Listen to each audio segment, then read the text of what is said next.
Online portal पर आपका हार्दिक स्वागत करता हूं।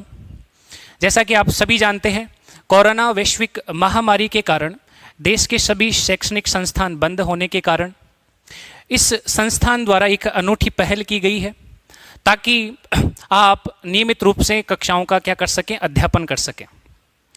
जैसा कि एक वक्तव्य है कि अगर व्यक्ति विशेष ऐसी परिस्थितियों में परेशान और दुखी होता है, और जाहिर सी बात है दुखी होना भी जायज़ बनता है क्योंकि लॉकडाउन के चलते हम सभी परेशान हैं, लेकिन ऐसी परिस्थितियां जो हमारे वश में नहीं हैं उनके बारे में ज़्यादा सोचना और बैठे रहना समय की बर्बादी है।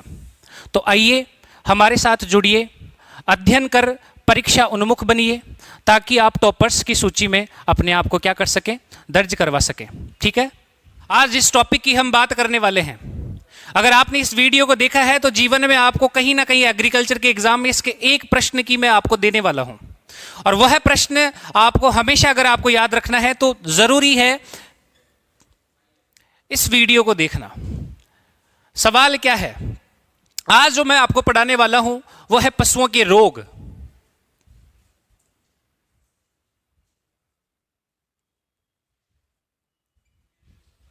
तो डिजीज ऑफ एनिमल की बात करें, यहां से किसी ना किसी, चाहे वो जेट, आईसीआर, बीएचयू, सुपरवाइजर हो, डब्ल्यू हो, चाहे ए हो या पीएचडी वगैरह के एग्जाम हो, इस टॉपिक में से एक सवाल हमेशा ही बनता है।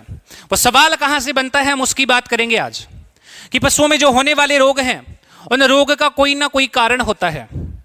कारण की बात करें ना, किसी के जीवाणु के द्वारा हो सकता है, किसी वायरस के द्वारा हो सकता है, या वो किसी प्रकार का मेटाबॉलिक या उपापचयी रोग हो सकता है।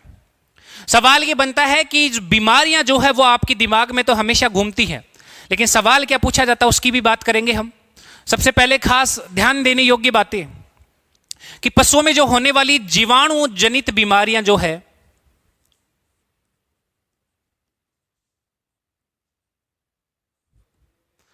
जीवाणु जनित बीमारियों की बात करेंगे। ठीक है, तो सबसे पहला काम आपको याद करना है, यहां मैं एक ट्रिक बताने वाला हूं। वो ट्रिक ये मदद करेगी आपकी कि कैसे जीवाणु जनित बीमारियों को आप याद रख सकें। ठीक है, मैं एक देसी भाषा में एक जो नाम है मैं शब्द लिख रहा हूं, देखें।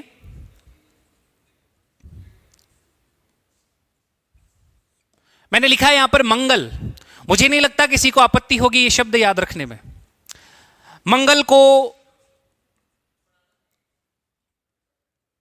फिड़किया हो गया। ठीक है, तो हमने क्या देखा है कि मंगल को क्या हो गया है, फिड़किया। ये अगर ये शब्द आपको याद है तो आपके पास जीवाणु जनित बीमारियों की ट्रिक भी याद है। अब जैसे कि हम इसको सिंप्लीफाई करें, मैं यहां से एम ए को देखने वाला हूं, इसके बाद मैं एन की बात करूं, जी की बात करें, ए की बात करें और एल की बात करें, और जाहिर सी बात है जो अगला शब्द है वो तो खुद ही रोग का नाम दिखा रहा है आपको कि जो भेड़ों में जो मुख्यतः फिड़किया रोग होता है वो किसके द्वारा होता है, एक प्रकार के जीवाणु के द्वारा होता है। ठीक है, अब हम बात करें एम ए से वर्ड बनाना है आपको मेस्टाइटिस।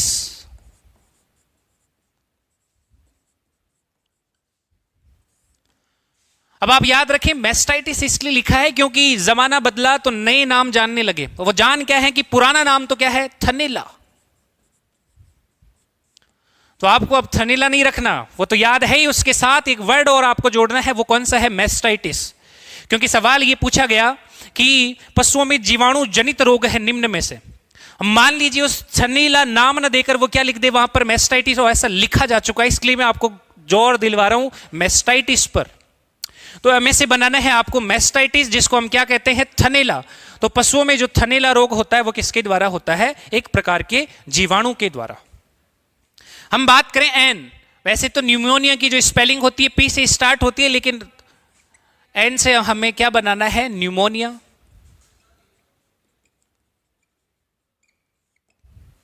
हम बात करें एम ए एन कंप्लीट होने के बाद किसका नंबर आता है, जी।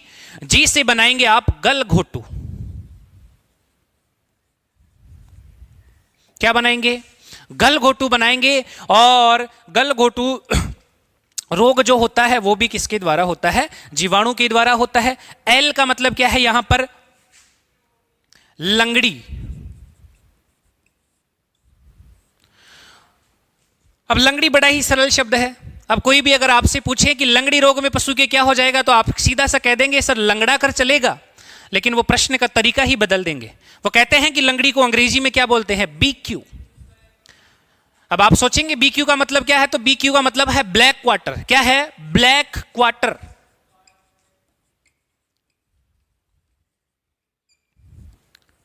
तो लंगड़ी रोग का अन्य नाम क्या है? चाहे शॉर्ट में क्या लीजिए बीक्यू, या फिर आप क्या बोलेंगे? Black quarter. बीच में एक और शब्द छोड़ दिया हमने ए से क्या बनेगा हमारे पास? एंथ्रेक्स। तो साथियों यहां जो ट्रिक लिखी है उससे हमें शब्द बनाने हैं। एम से आपको मेस्टाइटिस बनाना है, एन से आपको क्या बनाना है? न्यूमोनिया बनाना है। जी की बात करें, जी से क्या बनाना है? आपको गलघोटू बनाना है। एस से आपको एंथ्रेक्स, और एल से क्या बनाना है? आपको लंगड़ी, जिसको हम क्या कहते हैं? ब्लैक क्वार्टर के नाम से जानते हैं। अगला जो वर्ड है आपके लिए कौन सा है? फिड़किया। तो फिड़किया रोग जो मुख्यतः भेड़ों में होता है, इस फिड़किया का अन्य नाम क्या है? इसको बोलते हैं एंटेरोटॉक्सिमिया, जिसको ईटी बोलते हैं। क्या बोलते हैं? एंटेरोटॉक्सिमिया।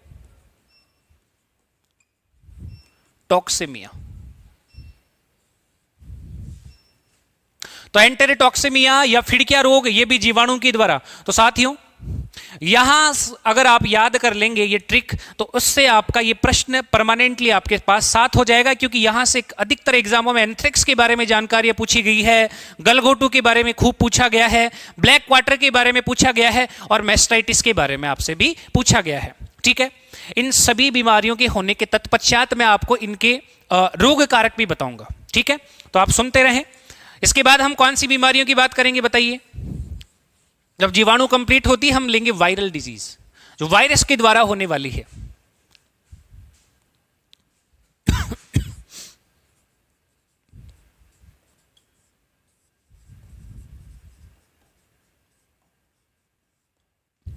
ठीक है, वायरस के द्वारा जो होने वाली बीमारियां हैं उसकी ट्रिक आपको क्या याद रखनी है? मेरा BFSP है।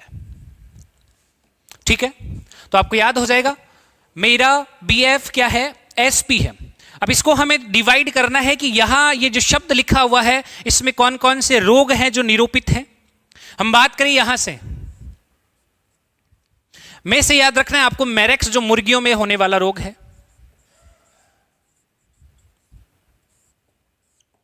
जो मुर्गियों में होने वाला मैरेक्स रोग है वो किसके द्वारा होता है? वायरस के द्वारा होता है। और अगला रोग भी जो मुर्गियों में होने वाला है, रा से बनता है रानीखेत। तो सवाल पूछा जा चुका है जेट, आईसीआर और बीएचयू के एग्जाम में। रानीखेत बीमारी जो मुर्गियों में होने वाली है वो किसके द्वारा होती है? वायरस या विषाणु के द्वारा होती है। बी से बात करें, जो भेड़ों में होने वाला रोग है ब्लू टंग, नीली जिह्वा।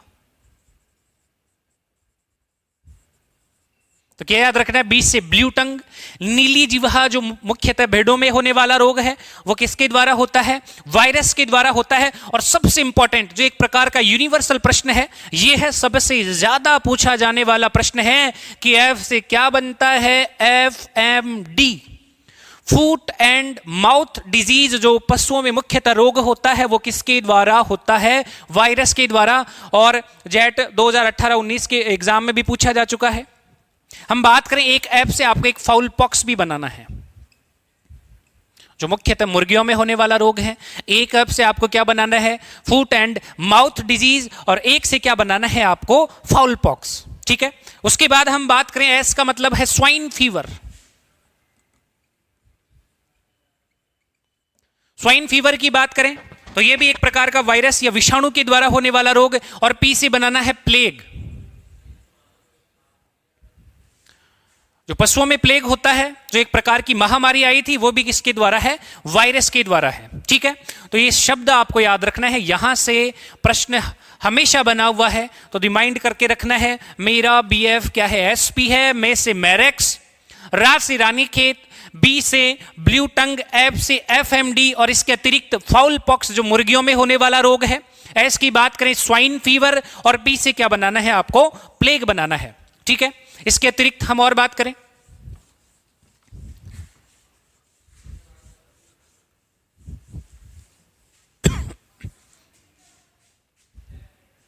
उपापचयी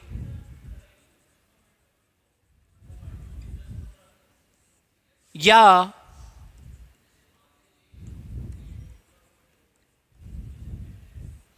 मेटाबॉलिक रोग, उपापचयी या मेटाबॉलिक रोग जो शरीर में किसी न किसी तत्व की कमी के कारण उत्पन्न होने वाला रोग है। साथियों, आप सबसे पहले याद रखेंगे थनैला, सॉरी थनैला नहीं, मिल्क फीवर कहेंगे। क्या कहेंगे? Milk fever. इसे क्या कहते हैं? दुग्ध बुखार या दुग्ध ज्वर। ये सबसे इंपॉर्टेंट प्रश्न है। या तो क्या पूछा जाता है कि निम्न में से एक प्रकार का उपापचयी या मेटाबॉलिक रोग है। ऑप्शन 4 आएंगे, 4 में से 3 ऐसे ऑप्शन होंगे जिनमें वायरस या जीवाणु जनित बीमारी होगी, और चौथा ऑप्शन होगा जो मिल्क फीवर।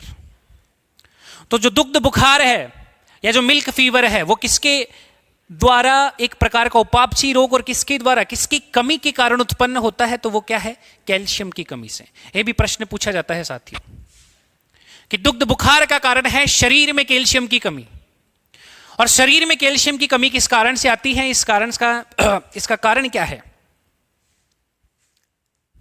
कि जो अधिक दुधारू पशु होते हैं, जैसे कि संकर गायों की बात कर लें, वो क्या होती है कि दुग्ध उत्पादन के साथ साथ हम बात करें कि दुग्ध में शरीर की अपेक्षा तो अधिकतम कैल्शियम शरीर से कहां चला जाता है? बाहर चला जाता है। एक कारण, अगर वह संकर जो पशु है उसके जब प्रसव होता है तो शरीर के अधिकतम कैल्शियम का जो उपयोग है बच्चे के भ्रूण के विकास में चला जाता है। इस कारण से शरीर में अचानक किसकी कमी आ जाती है? कैल्शियम की कमी आ जाती है। इसी कारण इसको प्रसवकालीन रक्त मूर्छा नाम से भी जाना जाता है।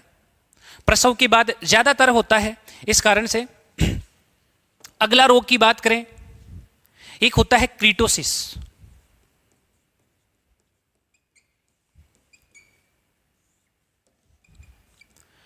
क्रीटोसिस की बात करें तो क्री का सी वाला शब्द से आपको बनाना है कार्बोहाइड्रेट की कमी से। तो कार्बोहाइड्रेट की कमी से होने वाला उत्पन्न रोग क्या है? क्रीटोसिस। अगला याद रखना है आपको पिका।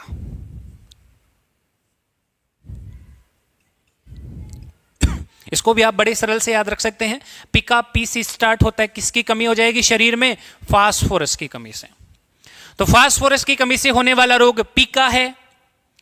इस रोग में क्या होता है? आपने देखा होगा ज्यादातर जो पशु होते हैं वो अखाद्य वस्तुओं का खाना, कि गायों में अधिकतर अखाद्य वस्तुओं को भी खाना किस रोग की कमी का लक्षण है? वो क्या है? पिका है। जैसा कि आपने देखा होगी जो हमारे आसपास के क्षेत्र में जो सूनी गायें वगैरह होती हैं, अखाद्य वस्तुओं जो रोड पर किसी भी प्रकार की पॉलीथीन वगैरह, उन सभी को खाने के कारण इस रोग की समस्या और क्या हो जाती है? ज्यादा हो जाती है। ठीक है, तो आपने एक प्रश्न को अपने नाम कर लिया। मैं मानता हूं कि अगर या तो सिंपल सा सवाल आपसे पूछा जाए, इस प्रश्न को और थोड़ा अगर आपको डिफिकल्ट करना हो तो डिफिकल्ट ये है कि इनके रोग कारक आपसे पूछे जा सकते हैं। तो रोग कारक की बात कर लें अपन सभी रोगों में। आइए हम सबसे पहले चर्चा करते हैं जीवाणु जनित रोगों के रोग कारकों के बारे में।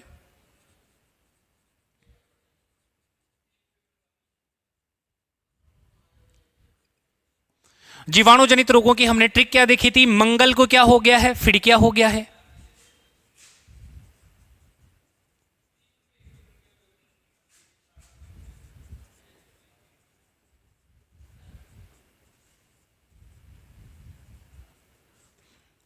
सबसे पहले हम बात करेंगे एमए से क्या बनाया था हमने? मैस्टाइटिस। इसको क्या बोलते हैं स्थानीय या सामान्य भाषा में? थनैला। देखो साथियों, आपको यहां से एक तरीका आपको याद रखना है, क्योंकि रोग कारक ऑप्शन में आने वाले हैं, और उन ऑप्शनों में अगर थोड़ा सा भी तरीका मैं आपको दे देता हूं तो आप उन कहीं ना कहीं उन 4 ऑप्शनों में से 3 ऑप्शन को एलिमिनेट कर सकते हैं और एक ऑप्शन आपके लिए बच सकता है। वो तरीका क्या लगाना है उसको आपको याद रखना है। मैं बात करूं थनों की, और थनों में जो दूध बनता है, जाहिर सी बात है थनों में क्या बनता है? दूध। और दूध को दही में बदलने वाले बैक्टीरिया कौन कौन से हैं? हम बात करें स्ट्रेप्टोकोकस है, तो आपको वहां से एक शब्द आपको याद रखना है, स्ट्रेप्टोकोकस। अब सीधा सा दिमाग लगाएंगे, सर मैस्टाइटिस रोग है, थनैला जिसको कहते हैं, थनों में क्या बनता है? दूध बनता है, और दूध को दही में बदलने वाले बैक्टीरिया में एक नाम किसका है? स्ट्रेप्टोकोकस का। किसका है? स्ट्रेप्टोकोकस का।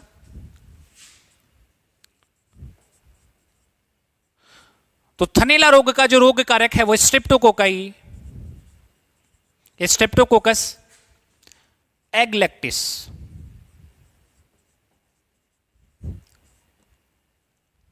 तो स्ट्रेप्टोकोकस एगलेक्टी रोग कारक मैस्टाइटिस या थनैला रोग का है। अब मुझे नहीं लगता अगर आप ये स्ट्रेप्टोकोकस वाला शब्द आपके दिमाग में रहेगा तो इसे आप आसानी से चुन सकते हैं, ठीक है। न्यूमोनिया आपकी जेट आईसीआर के सिलेबस में नहीं है, हम इसकी बात नहीं करेंगे। अगला आपके लिए कौन सा है? गलघोटू।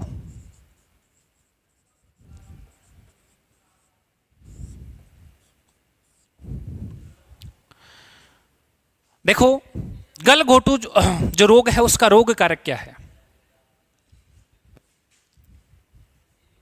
रोग कारक में आप सबसे पहले क्या देखेंगे? गलघोटू में आपको मैं वापस से एक तरीका दे रहा हूं जो आपके रिमाइंड करेंगे जब भी आपको ये चीजें वापस से याद रख सकते हैं। वो तरीका क्या है?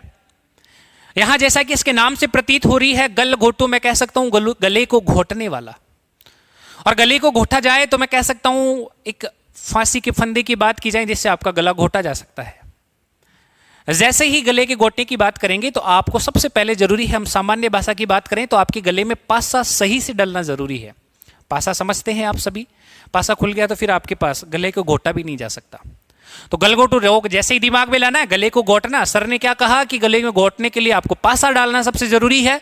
तो जब भी गलघोटू रोग की बात की जाए तो आपको पासा से एक शब्द याद रखना है, पासा डालना, पास्चुरेला। क्या याद रखना है? पास्चुरेला।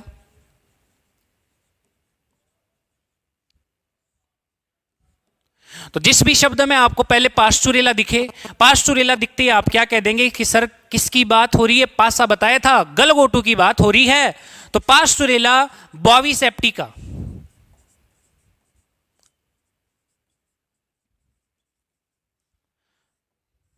तो पास्चुरेला बॉवी सेप्टिका गायों में हो जाएगा, पास्चुरेला बुवेली सेप्टिका भैंसों में हो जाएगा, और पास्चुरेला जो ओविस है वो किसके लिए हो जाएगा? प्रमुख रूप से भेड़ों के लिए हो जाएगा। बस जो इनका स्पीसीज है वो चेंज है, बाकी शुरुआती शब्द आपको याद रखना है पास्चुरेला वाला शब्द। तो पास्चुरेला बॉवी सेप्टिका, पास्चुरेला बुवेली सेप्टिका और पास्चुरेला ओविस, ठीक है। तो आप सीधा सा दिमाग लगा लेंगे। उसके बाद हम बात करें अगला कौन सा है? एंथ्रेक्स। और एंथ्रेक्स का तो सभी को याद रहता है क्योंकि इसी का नाम से ही इसके जीवाणु कारक की आप बात करें, बेसिलस एंथ्रेसिस। तो मुझे नहीं लगता इसमें आपके पास कोई समस्या है। अगले की बात करें लंगड़ी। लंगड़ी जो है, मैंने पहले भी कहा था आपको जोर देना है, लेकिन लंगड़ी जो होता है उसके लिए जो इसका अंग्रेजी वाला वर्ड था वो क्या था? BQ, जिसको हम क्या कह रहे थे? Black quarter.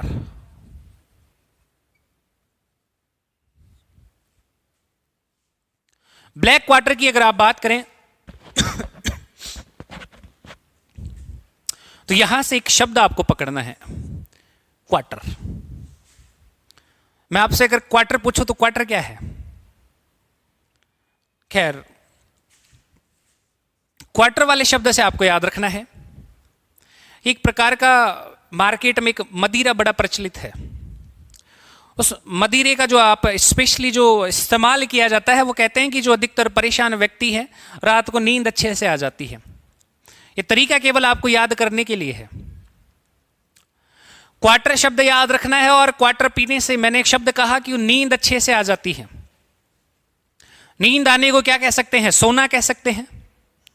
क्वार्टर वाले शब्द से सीधा सा दिमाग लगाना है। लंगड़ी, लंगड़ी को कहते क्या है? Black quarter. क्वार्टर शब्द के पीछे पढ़ना है, क्वार्टर से शब्द बनाना है क्लॉस्ट्रीडियम।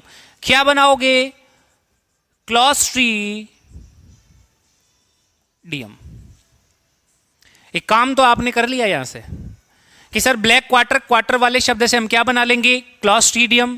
फिर मैंने क्या कहा? क्वार्टर पी के आदमी क्या हो जाता है? सो हो जाता है। सोने वाले शब्द से क्या बनाएंगे? सोवियाई।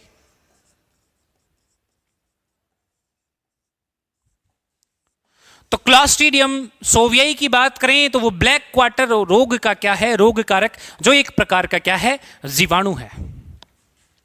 मुझे एक चीज बताइए, लंगड़ी, लंगड़ी के बाद में कौन सा रोग आता है? फिड़किया। स्ट्रिक के माध्यम से मैं इसका पड़ोसी कह सकता हूं कि लंगड़ी का जो पड़ोसी, या तो इधर एंथ्रेक्स, इसके पीछे वाले पड़ोसी की बात करें तो वो कौन सा है? फिड़किया है। इसलिए मैं इसका पड़ोसी बता रहा हूं क्योंकि मुझे कुछ ना कुछ चीजें इससे रिलेट करनी है। वो रिलेट क्या करना है उसको देखें आप। फिड़किया रोग मुख्यतः किसमें होता है? भेड़ों में होता है। लंगड़ी रोग की बात करें तो इसका रोग कारक क्या है? क्लॉस्ट्रीडियम सोवियाई है। तो इसका पड़ोसी है, उसी का जो जीनस है वो सेम है, क्लॉस्ट्रीडियम।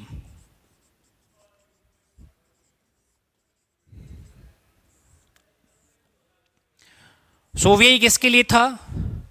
क्वार्टर वाले शब्द के लिए था, क्योंकि उसको ब्लैक क्वार्टर कह रहे हैं। यहां फिड़किया की बात करें तो इसको क्या बोलते हैं? एंटेरोटॉक्सिमिया। और इसके लिए इसका पड़ोसी था, तो हमने एक चीज तो रिलेट कर ली कि इसमें क्या आएगा सर? क्लॉस्ट्रीडियम आएगा। और क्लॉस्ट्रीडियम आने के बाद मैंने कहा कि ये मुख्यतः किसमें होता है? भेड़ों में होता है। तो भेड़ों में, भेड़ों का मैंने एक उपनाम बताया था, आप रिमाइंड करें तो क्या बताया था मैंने? कि भेड़ों को परजीवियों का म्यूजियम भी कहते हैं। क्या कहते हैं? परजीवियों का म्यूजियम। तो वहां से पर से बनाएंगे पर फ्रीजेंस। क्या बना लेंगे हम शब्द? पर फ्रीजेंस। तो क्लॉस्ट्रीडियम पर फ्रीजेंस रोग कारक है फिड़किया रोग का। क्लॉस्ट्रीडियम सोवियाई रोग कारक है। लंगड़ी जो ब्लैक क्वार्टर के नाम से जानते हैं। एंथ्रेक्स की बात करें, बैसिलस एंथ्रेसिस है। गलघोटू की बात करें, गले के घोटने वाले शब्द से कहा। पास्टुरेला वाले शब्द याद रखने हैं। पास्टुरेला माल्टीसीडा भी कई बार इनका कॉमन नेम आ जाता है। पास्टुरेला बॉविसेप्टिका, बुवेलिसेप्टिका और ओविसाप से पूछा जाएगा। एम ए से आपको बनाना है मेस्टाइटिस। मेस्टाइटिस बनाना है जिसका क्या है? स्ट्रेप्टोकोकाई एग्लेक्टिस। ठीक है।